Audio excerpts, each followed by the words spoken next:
Amidst the tight, historically charged lanes of Collingwood, Australian architects Robert Nichol Sons faced a classic design conundrum: the crisp house. This wasn't just any old dwelling, it was one of the suburb's oldest remaining timber cottages, a prefab structure imported from England in the 1850s, tied to Irish brewer Edward Crisp. However, its grand past was barely visible. The cottage, though boasting an individually significant heritage rating, was a shell, stripped of its character and held together only by layers of old paint. For the architects, the project was a meticulous balancing act.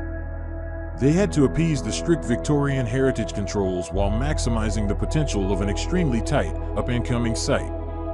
Early planning was a pragmatic chess game, focused purely on council guidelines. Yet, the deeper the team delved into the history of the house and the Collingwood Slope, one of Melbourne's earliest subdivisions, the more they realized the renovation was a moral imperative to preserve a tangible piece of local history, not just a regulatory hurdle.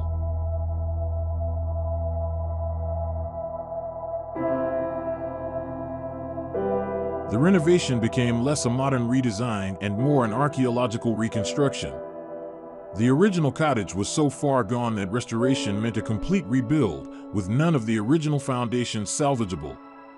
To honor its past, the architects painstakingly reproduced its materials. Beaded weatherboards were milled from Baltic pine, using the varied sizes of the original boards as a template, and the authentic double-hung cord and weight windows were reintroduced. They even saved hand-forged nails discovered during demolition, preserving them as poignant relics of the cottage's age. Beyond the faithfully restored facade, the new design became a celebration of light and space. Moving past the preserved front, the home dramatically opens up, transforming a small, confined space into a free-flowing, airy sanctuary.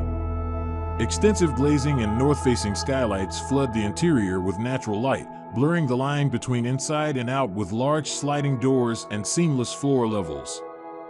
The interior palette is a tactile mix of exposed structural elements and natural finishes: plywood, oak, steel, bluestone, and cement, a textural tribute that grounds the modern living space in the honest history of the humble timber dwelling.